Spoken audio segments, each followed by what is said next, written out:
Yung ano po, yung bakit po ang napakahalaga ng tao sa Diyos, sa lahat ng kanyang nilalang. Bakit napakahalaga niya? Kasi sa lahat ng nilalang ng Diyos, ang tao lang ang nilalang ng Diyos ayon sa kanyang larawan at wangis. 1:26 ng Henesis. Pakibasa. At sinabi ng Diyos, lalangin natin ang tao sa ating larawan, ayon sa ating wangis. Ayan. Pinatunayan naman ni Santiago yan, ano?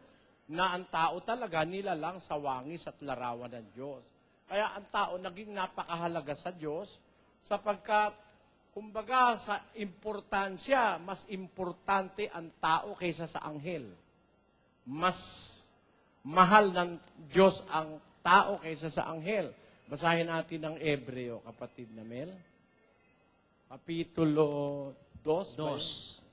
Sapagkat tunay na hindi niya tinutulungan ang mga anghel, kundi tinutulungan niya ang binhi ni Abraham. Ayan, hindi niya tinutulungan ng mga anghel, kundi ang mga tinutulungan niya, yung mga binhi ni Abraham.